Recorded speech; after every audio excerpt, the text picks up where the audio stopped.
Ladies and gentlemen of our jury, Denise is not guilty because after all of these days of trial, after all of these witnesses, still, no one has told us what happened.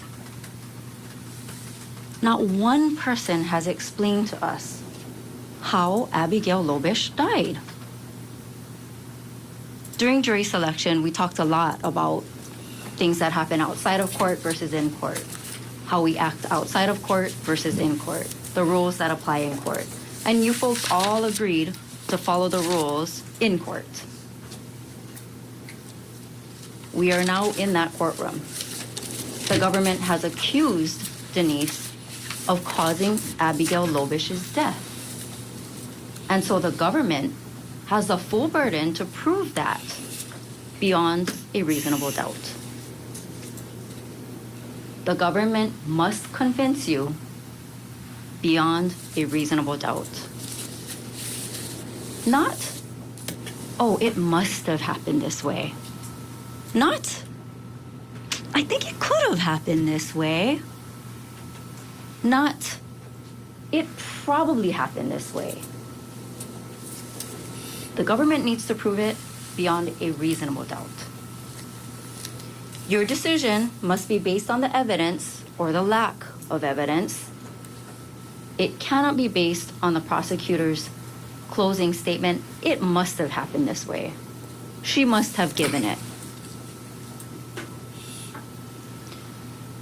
And after deliberations, we're going to ask you folks to find Denise not guilty because no one has told us what happened. There's been no evidence of what was taken, whether it was Benadryl, whether it was Tylenol PM, or another antihistamine with diphenhydramine in it. No one has told us whether it was pill form, liquid, or topical. No one has told us when it happened, whether it was days ago, over time, yesterday or today. No one has told us how many doses were given, whether it was 1, 2, or more. And no one has told us who gave it to Abigail. We first heard from the government's witness, the EMT. He said on February 24th, 2019, I arrived at the defendant's house, at Denise's house. Abigail Lobish was dead on arrival, he said. Rigor mortis had set in. She had been dead. There were no life-saving measures. But he couldn't tell us how Abigail Lobish died. That's not his area. You next heard from the HPD officer, the beat officer. He said, I arrived at Denise's house on February 24th, 2019 at 9:33 a.m. Denise was cooperative. She gave him a statement. She wrote down a statement. She explained what happened. But a detective took over. And so the HPD officer cannot tell you what happened. You next heard from Denise's ex-husband. He confirmed he was out of the state, at least, on the weekend of February 23rd, 2019, and so he could not tell you what happened. Next, we heard from Brianna Calderon. She said, I arrived in Hawaii on February 16th, 2019.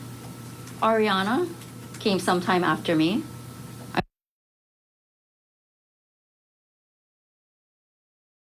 Abigail Lobish. Denise opened her home to me, even though we had never met, even though I didn't know her.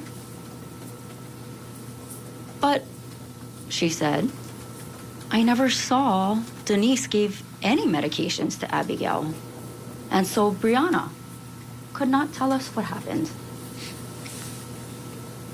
Next, you heard from Anna Lobish, Abigail Lobish's mother. She never saw Denise give Abigail any diphenhydramine. She did know that Denise gave her Tylenol because she asked her to. And after I confronted her, and there was a break, she admitted I was taking Tylenol PM and other stuff when I was breastfeeding. But because she never saw Denise give diphenhydramine to Abigail Lobish, Anna could not tell us what happened. You next heard from the detective. The detective said, I got there at the scene. I went to Denise's house. She was cooperative. And you'll hear the 911 call. You'll be able to listen to it. She had just been talking to a dispatch operator, trying to do CPR on this 7-month-old. She was frantic. She was shocked. She was crying. You will be able to hear that. The detective says, okay, well, get back in that bed and show us exactly what happened. And despite the fact that she had gone through this tragedy, trying to do CPR on a 7-month-old, she cooperates with the Honolulu Police Department. She gets back into that bed that she had just found a dead baby in, and she recreates the sleeping habits of her and the children. And she says, here, police officer, I'm here to cooperate with you. I will give you whatever information it is that you need. Objection, misstates the testimony. Overruled. Again, closing argument is not evidence. Great. She gets into that bed, and they take pictures of her. You folks will be able to see that. We also know that on July 26, 2019, five months later, Denise goes in with her lawyer and says, here, I'm here to cooperate again, give you information. She gives a statement. But does the detective consider that? No. She's already been charged with manslaughter. Because the detective finds no evidence of what was given, or who gave it, or when it was given, or how many doses were given, the detective could not tell you folks what happened. Next, you heard from the medical examiner's pathologist. He got up there and admitted, I cannot tell you whether Abigail Lobish took Benadryl or another antihistamine with diphenhydramine in it. I cannot tell you whether it was a pill form, liquid, or topical. I cannot tell you if it was taken yesterday or today. I cannot tell you who gave it or how many doses were given. I did ask him, I said, in death cases, isn't it true that one of the 3 organs fail first? The brain, the heart, or the lungs? And he says, well, we didn't do that analysis in this case. Objection, that misstates the testimony. Overruled. There was 0 finding, 0 testing of diphenhydramine in the brain. And he admitted there was no diphenhydramine in the other organs. He cannot tell you which organ failed.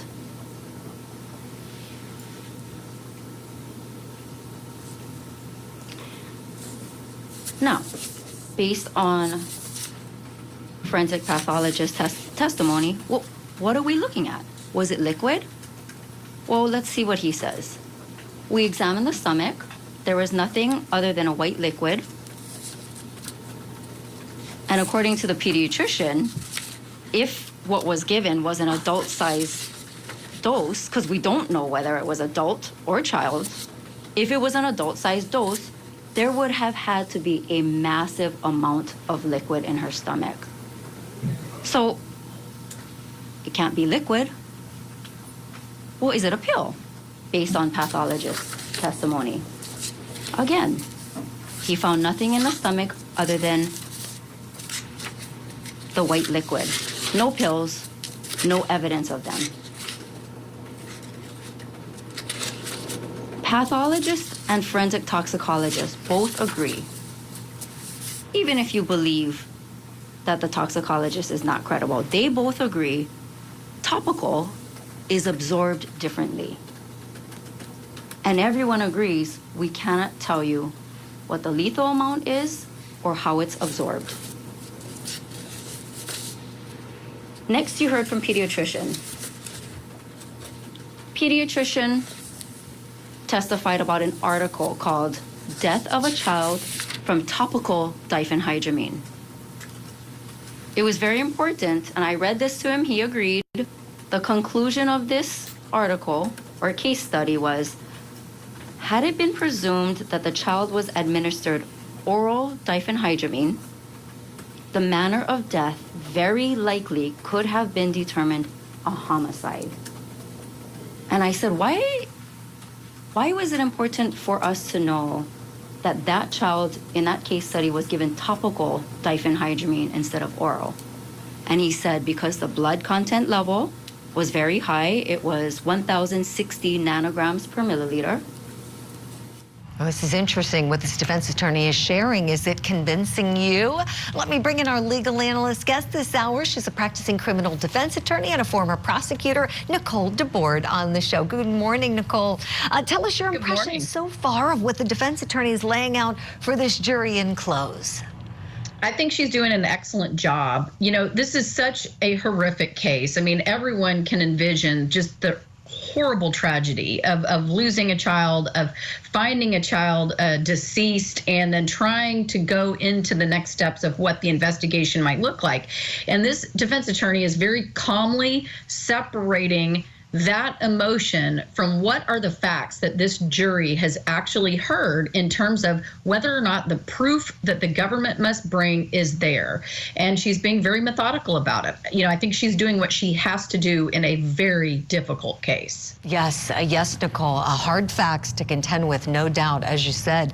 I like her advocacy style. I like that she is podium free of notes. You know, I saw her reference the notes. Like, that's the way to do it. Just glance, but talk to the jury, keep eye contact. You can tell there seems to be a difference in experience between her and the prosecutor, who is lead counsel on this case, where the prosecutor stood behind the podium, read almost directly from her notes at some points. This advocacy is very comfortable for this lawyer. And I gotta tell you, I'm here for it. How about you? Yeah. I totally agree. I mean, you know, look, she's lived with this nightmare, this terrible fact pattern, having to protect this client and her rights for a very long time, for years. And now is her time to tell that story. I think it's really important to be able to get up and speak with a jury, not at a jury, not read notes. And, you know, the lawyer knows the case well enough to sit and visit with the jury about the lack of the prosecution's evidence in the case. And I think when you start deferring to a list or reading notes, it takes away from that story that you're trying to tell, and it definitely takes away from the connection. But this lawyer, she's able to tell that story and sit and chat and visit with this jury. Exactly, making those connections. There's much more from her. Nicole DeBoard, stand by. Please, we're going to hit our first break of the hour. When we come back, we're going back to Hawaii for more of the baby medicine manslaughter trial. This case clearly on the national forefront, brutal murder of this young woman, Laken Riley. Investigators say she was beaten to death while going on a run. This is a heartbreaking time for the university. We have a suspect in custody, Jose Antonio Ibarra. He did not know her at all. Such a violent, unprovoked act. Will there be justice for Laken Riley? The murder of Laken Riley. Live coverage begins Friday, only on Court TV.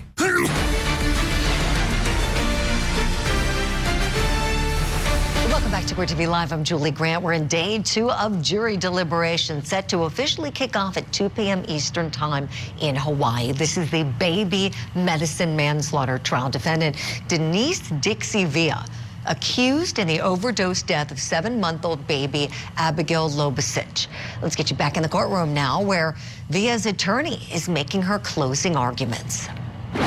Amount, but we know parents put the diphenhydramine topical on the baby. Baby took a bath, and then they reapplied diphenhydramine again. So we know it wasn't a homicide because we know what happened in this case study. We know what parents did. But had they not known, parents could have easily been in Denise's situation. Objection. Again, rely on your own memory of the testimony from the witnesses. Denise is not guilty because there is reasonable doubt that she administered the diphenhydramine to Abigail Lobish. Anna Lobish, James Lobish, Brianna Calderon Ariana Rivera, Amaya Gordon, reasonable doubt. All had access to Abigail Lobish. All could have easily administered the dose or the doses to Abigail Lobish. There's just same amount of evidence against Denise that there is against these 5 individuals. In addition, where's the evidence? There is no evidence that Denise had access to diphenhydramine, whether it was liquid, pill form, or topical. There was no diphenhydramine found in her home. There was no diphenhydramine found on her person. They didn't even look. So where is the evidence?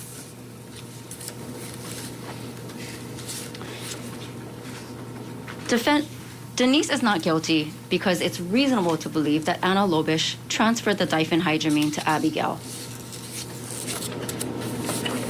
We heard that Anna was taking Tylenol PM while she was breastfeeding. We also heard about a metabolic disorder. Both the government's witness, highly renowned Dr. Aiken, the pediatrician, and Okorocha, both agree that a metabolic issue internally doesn't allow you to break down a substance. Your body doesn't create the correct enzymes to break down the substance. And this makes sense because Anna Lobish is allergic to Benadryl. She is unable to break down diphenhydramine. We know that this is inherited because we heard testimony that you need a DNA test to confirm that you have the metabolic issue.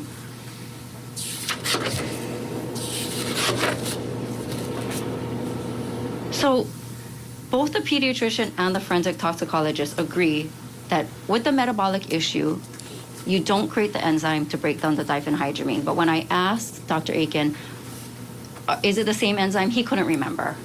It's not his area, but he couldn't remember. Mr. Okorocha tells you they're different enzymes.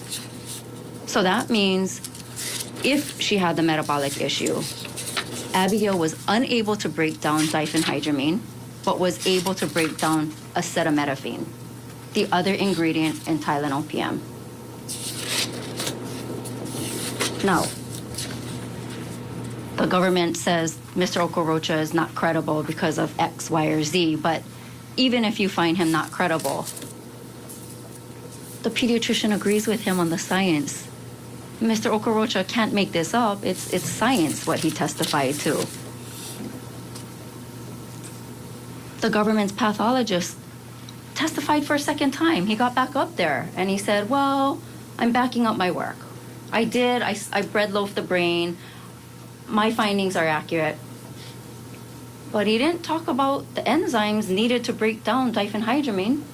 He didn't contest Mr. Okorocha's testimony to you folks that there are 2 different enzymes. State testimony. He didn't even talk about that. Remember, ladies and gentlemen, we talked about this a lot during jury selection. It is the government's burden to prove the case beyond a reasonable doubt. The defense did not have to call any witnesses, did not have to question any witnesses. The defense doesn't need to prove that Abigail either did or didn't have this metabolic disorder. It was prudent for the government to run her DNA to test to see why else could she have reacted to diphenhydramine like this? Why else was there such a large amount found in her blood?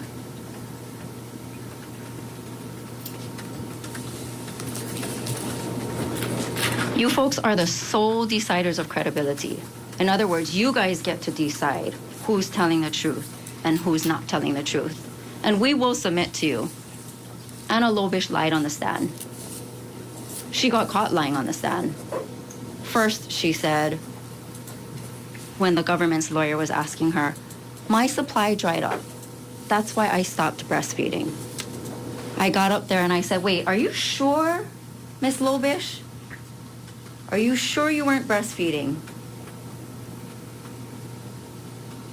The government's lawyer got back up there, and Miss Lobish said, "Oh, I think I mixed up the words breast milk and formula." So I get up and I say, "Wait a minute. You could not have confused those two words, Miss Lobish." I said, "Weren't you saying you were concerned about taking Tylenol PM and stuff like that?" She said, "Oh, I don't really remember." I said, "Well, your friend Colette said, hey, you better delete that picture of you breastfeeding." She started to give an answer. I said, no, isn't that what you were talking about?" And she said yes, begrudgingly, but she admitted it. Then I asked her, the whole conversation was about keep the story straight. Keep the story straight. You were giving formula, not breast milk. She paused for a very long time. We sat here and we waited for her to answer the question. Her response, "Can we take a break?" Not answer the question. Can we take a break? All right, so we take a break. She comes back and I say, "Miss Lobish, isn't it correct you were trying to keep the story straight about giving formula versus breast milk?" And she says, "Yes." And I say, "You were expressing concern that they would test your breast milk and hold it against you." She says, "Yes." Her friend Colette says, "Hey, you gotta make sure the district attorney even sticks to the story." She says, "Yes." So, Miss Lobish, when you said BM, you meant breast milk. She says, "Yes." Miss Lobish got caught on the stand lying about the natural remedies she was giving to Abigail Lobish. When the government's lawyer was asking her, she said, "I give her natural remedies." She said, "Although I know Denise did give her Tylenol at one point." So I get up, I ask questions, and I say, "Wait a minute. See, this is actually what happened. Denise texted you, Abigail has a 101-degree temperature. I don't think she's feeling well." And Anna Lobish said, "Oh no, not again. Seems that she was sick before." Anna Lobish says to Denise, "Do you mind giving her Tylenol?" She misled you. Denise didn't just give her Tylenol. Anna Lobish asked Denise, "Do you mind giving her Tylenol?" Denise's response was, "Well, okay. Is it this one that you want me to give her? A regular acetaminophen? And is this how much you want me to give her?" Anna Lobish says yes. And then she says, despite her claim that she was giving natural remedies, "Oh, I gave her Tylenol the other night." Anna Lobish got caught lying on the stand about why she needed someone to watch her children that weekend. When the government's lawyer was asking her, she says, "I was in school, I had exams, I needed time to myself." When I got up there and I said, "Wait a minute. On February 18th, 2019, you texted Denise and you said, 'James just beat me up again. I need someone to watch the kids.'" Defense counsel making the baby's mother to seem like a liar. There's more closing arguments still to come in the baby medicine manslaughter trial.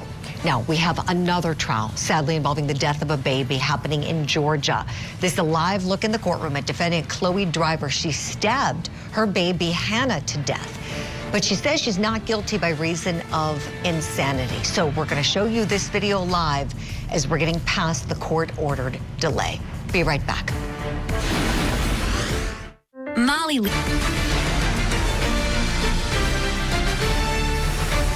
staying with us here on Court TV Live. I'm Julie Grant. We're watching some unseen courtroom action from the baby medicine manslaughter trial. A trusted babysitter is being accused of killing the 7-month-old baby girl that she was watching overnight. That's little baby Abby Lobasich on the right side of your screen, the defendant on the left. Let's go back in now as the defendant's attorney is delivering very compelling closing arguments in the case against her client. She also told you she was dating a person named Kai, and she says, even though Denise tells her, no, I'm sorry, we have plans for the weekend, Anna Lobish says, yeah, but I really want to stay the weekend with Kai. Number one, on February 21st, 2019, Anna Lobish tells Denise, I need you to watch my kids because I have an exam on 1 p.m., at 1 p.m. On February 22nd, 2019, she texts Denise and says, please watch my kids. I really need you. I have 3 finals and James has guard this weekend.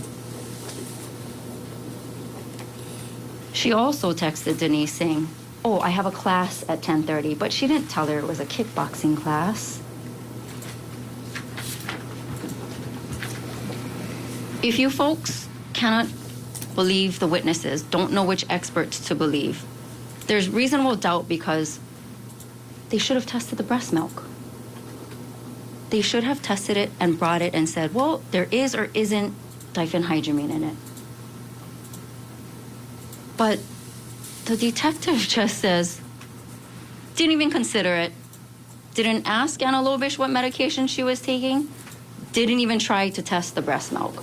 Remember, well, defense doesn't have the burden. We don't even have the opportunity to interject and say, hey, while you guys are doing this investigation, please do this 1, 2, and 3. We don't even have that ability.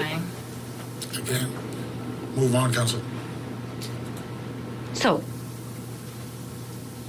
Anna Lobish, reasonable doubt. Denise is not guilty because it's reasonable to believe that James Lobish administered the diphenhydramine to Abigail. Anna told you he beat her up because he found a pregnancy test. Well, where is he? What was his state of mind in February 2019? What was he doing? What was he thinking? Why wasn't he investigated? Reasonable doubt. Denise is not guilty because Brianna Calderon, Ariana Rivera, and Amanda.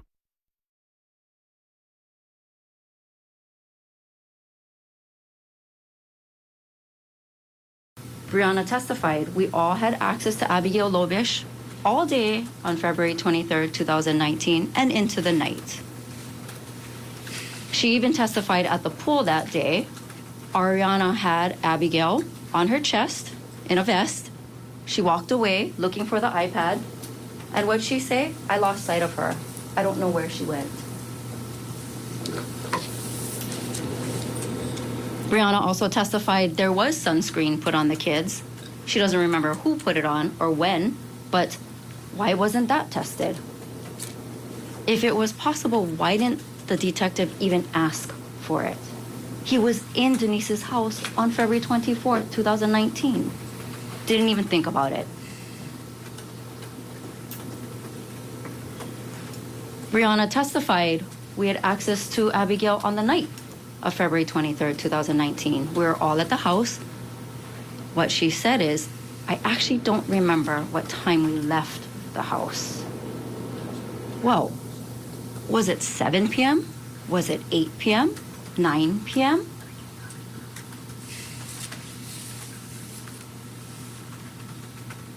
This is important to note because the forensic pathologist says, the doctor had declared Abigail dead on February 24th, 2019 at 8:55 a.m. And I said, well, you actually just used that date and time as your time of death also, yes? He said yes, begrudgingly. Here's the problem. We don't know what time Abigail died. We don't know whether it was 8:30 p.m., 8:35, 9 p.m. And those 3 girls had access to Abigail Lobish. Where are they? Why weren't they investigated? Detective testified, well, I called them, I left messages for them, but he said they didn't call me back, so I didn't follow up. You didn't follow up? These are people who had access to Abigail Lobish on the day that you say she was administered diphenhydramine. It's the government's burden to investigate and prove its case beyond a reasonable doubt.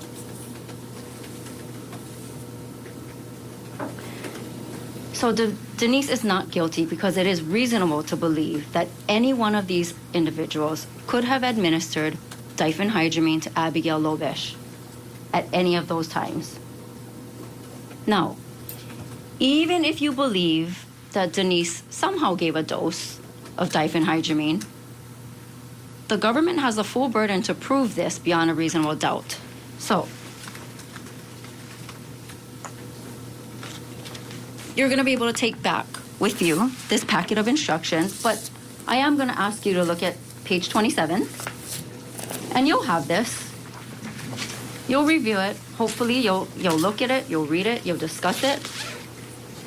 But this is what page 27 says. The law allows the introduction of evidence for the purpose of showing that there is more than one act upon which proof of an element of an offense may be based.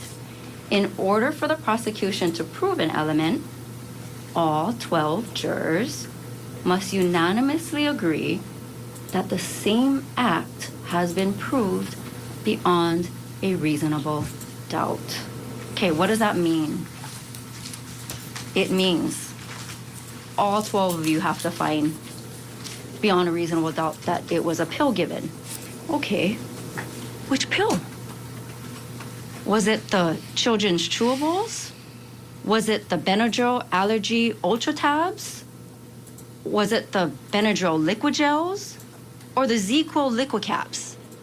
You saw all of those in Exhibit R that Dr. Aiken testified to.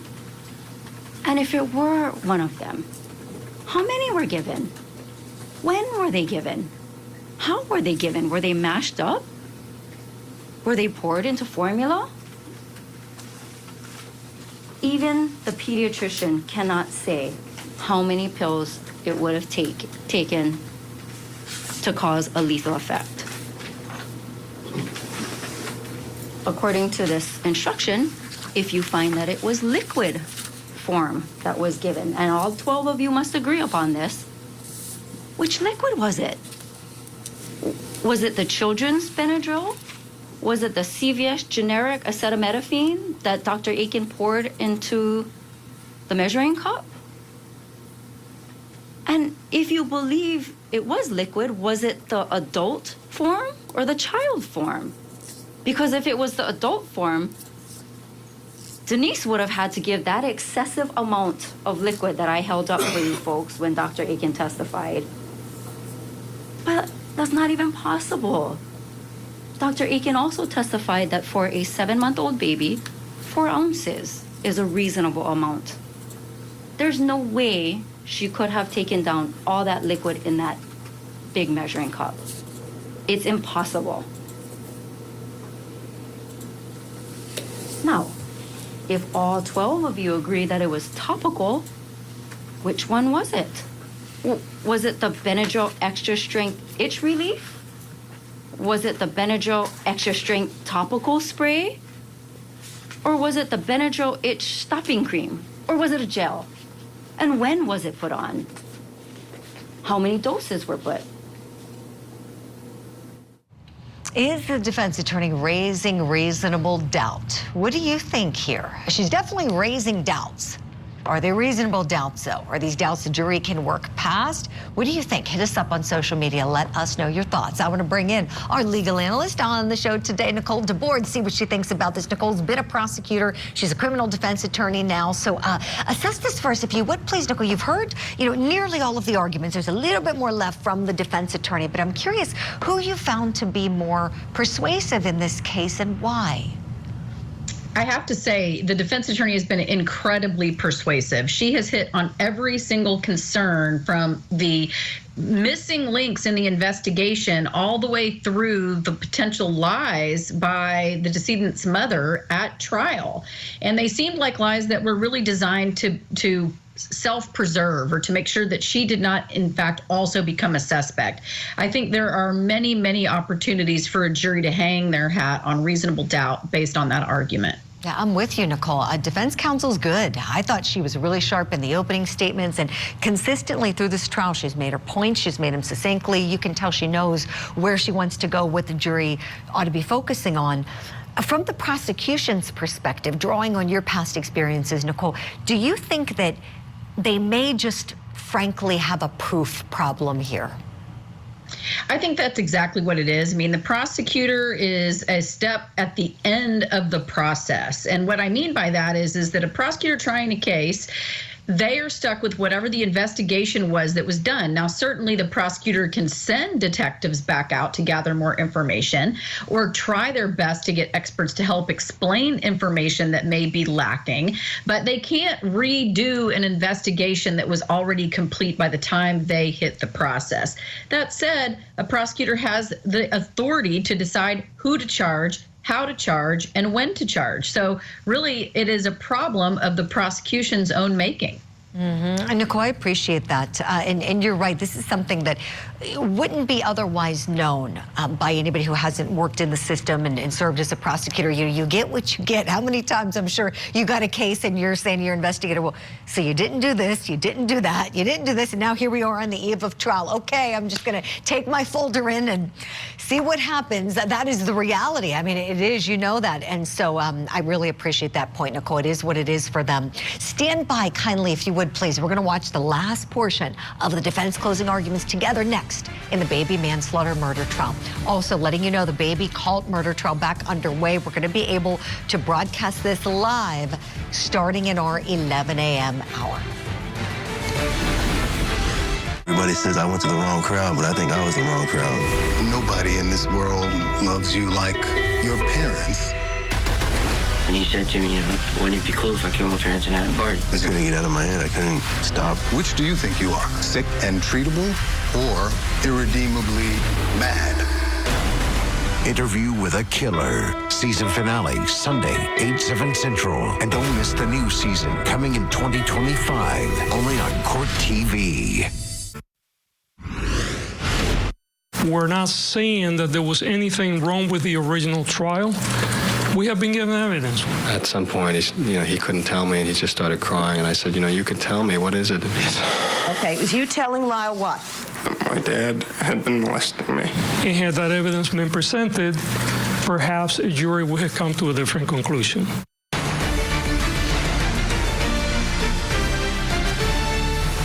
We've got some new developments we want to share with you now in the Menendez brothers case. So remember how the previous DA, George Gascon, had said publicly that he would be recommending that Lyle and Eric Menendez be resentenced for the murders of their parents, Jose and Kitty Menendez. Those murders happening back in 1989. Well, now, there's a new DA in town. The newly elected district attorney, Nathan Hochman, is speaking out saying, whoa, not so fast. You decide this case based on just reviewing a Netflix documentary. You're doing a disservice to the Menendez brothers, to the victim family members, to the public. I'm not going to ask for a delay just for delay's sake. We'll ask for the minimal amount of time. Now, Hochman also questioned the motivation behind Gascon's decision to support resentencing those criminals so close to the election. Now, Gascon has said that it was not politically motivated. That's what he says. We're going to be following the story very closely for you, passing along any new updates as we have them. Now, let's go back to Hawaii. We're watching the final portion of the closing arguments in the baby medicine murder trial. Now, even if all 12 of you agree on the form, it is the state's burden to prove, beyond a reasonable doubt, that Denise knew the diphenhydramine would cause death, but she gave it anyways. Objection, that misstates the law. Sustain. Hold on. Defense is not required to prove anything at all It is the government's full burden.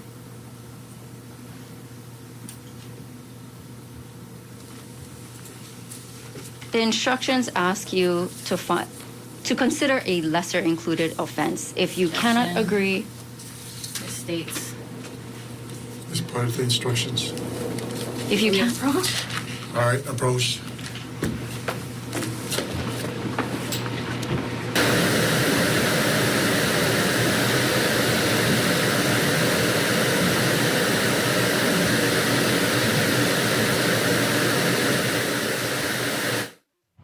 Oh, awkward.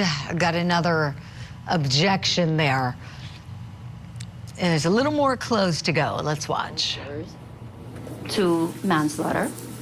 The instructions ask you to consider assault in the second degree and reckless endangering in the second degree. But again, all 12 of you must agree on the form and that Denise caused the injury to Abigail beyond a reasonable doubt. The government has to prove that beyond a reasonable doubt.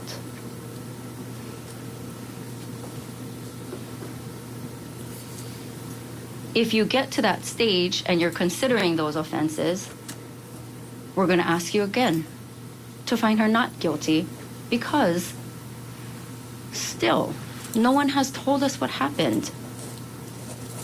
No one has said what form, what product, when, where, or how many doses were given.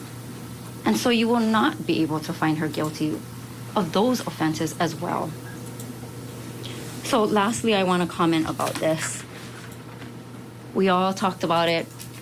I know I sound like a broken record at this point, but we talked about in-court and out-of-court feelings. We talked about making sure you make your decision based on the evidence only, not sympathy for Abigail Lobish, not sympathy for Anna Lobish. So even if I have done something that you don't like, I was mean, I cross-examined Anna Lobish, I didn't have sympathy for her, please excuse me. My role, my job, is to protect Denise's constitutional rights and to represent her vigorously and zealously. So please excuse me, and please only consider the evidence that you have seen or the lack of evidence that you would like to see, and find Denise not guilty because we are at the end of this trial and still no one has told us what happened.